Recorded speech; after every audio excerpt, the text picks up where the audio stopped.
நாம இப்ப நின்றுட்டு இருக்கிறது பல்லாவரம் ரேடியல் ரோட்டு மேல இருக்கிற ஈச்சங்காடு சிக்னல்ல. இந்த ஈச்சங்காடு சிக்னல்ல இருந்து கரெக்டா வெறும் 650 மீட்டர்ஸ்ல இப்ப கட்டிக்கிட்டு இருக்க மெட்ரோல இருந்து வெறும் 350 மீட்டர்ஸ்ல நம்ம கோவிலம்பாக்கத்துல தான் இந்த அபார்ட்மெண்ட்டை நம்ம பார்க்க வந்திருக்கோங்க.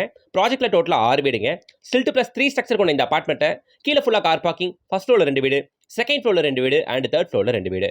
இருக்கிற 6 வீடுல 3 3 பிஹெச்கே அண்ட் 3 2 பிஹெச்கே இருக்குங்க.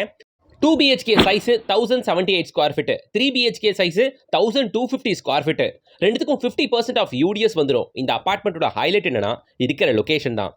ஈச்சங்காடு சிக்னலை பொறுத்தவரையில ஒரு பக்கம் மேடவாக்கம், இன்னொரு பக்கம் மடிப்பாக்கம் சென்ட் தாமஸ் மவுண்ட், இன்னொரு பக்கம் பல்லாவரம் ஜிஎஸ்டி ரோடு, இந்த பக்கம் துறைப்பாக்கம் அப்படின்ட்டு 4-வே மெயின் ஆக்சஸ் கொண்ட பிரைம் ஏரியாவான நம்ம ஈச்சங்காடு சிக்னல் இருந்து இந்த அபார்ட்மெண்ட் வெறும் 650 மீட்டர்ஸ் தான் அப்படின்றதுனாலையும், கட்டிக்கிட்டு இருக்க கோவிலம்பாக்கம் மெயின் ரோட்டு மேல இருக்கிற மெட்ரோல இருந்து வெறும் 350 மீட்டர்ஸ் தான் இந்த அபார்ட்மெண்ட் அப்படின்றதுனாலையும் பிரைம் ஏரியால வீடு வேணும் ரெடி டு ஆக்குபைல அப்படின்னு நினைக்கிறவங்க இந்த வீட்டை வந்து பாருங்க. இப்போ எல்லா வேலையும் முடிஞ்சிருக்கு. கஸ்டமைசபிள் பெயிண்டிங் தான். வந்து பெயிண்டிங் கலர்ஸ் சூஸ் பண்ணுங்க. ரெடி டு ஆக்குபைல ஒரே ஒரு வாரத்தில் ஹேண்ட் ஓவர் பண்ணிடுவாங்க. நார்த் அண்ட் ஈஸ்ட் ஃபேசிங்ல மட்டும் வீடுகள் இருக்கிறது பெரிய அட்வான்டேஜ். மிஸ் பண்ணாதீங்க மக்களே. இந்த அபார்ட்மெண்ட்டோட square feet cost 6,999 rupees per square ஃபீட்டுங்க. சிஎம்டிஏ லிமிட், மேடவாக்கம், மடிப்பாக்கம், சென்ட் தாமஸ் மவுண்ட், பழவந்தாங்கல், இந்த சைடு பல்லாவரம் ரேடியல் ரோடு, இந்த சைடு துறைப்பாக்கம்ட்டு இந்த ஜோன்ல நீங்க எங்க வீடு பார்த்துட்டு இருந்தாலும் இந்த அபார்ட்மெண்ட்டை மிஸ் பண்ணாம வந்து பாருங்க. இங்க இருந்து காவேரி ஹாஸ்பிட்டல் வெறும் பார்க்குற தூரம் 300 மீட்டர். இந்த ப்ராஜெக்ட்டோட ஃபுல் வீடியோ பார்க்கணும்னா கீழே ப்ளே பண்ணிருக்கோம், டேப் பண்ணுங்க, ப்ளே ஆகும். கையோட லைக் பண்ணுங்க, சேனலை சப்ஸ்கிரைப் பண்ணுங்க, நம்ம இன்ஸ்டா பேஜை ஃபாலோ பண்ணிக்கங்க.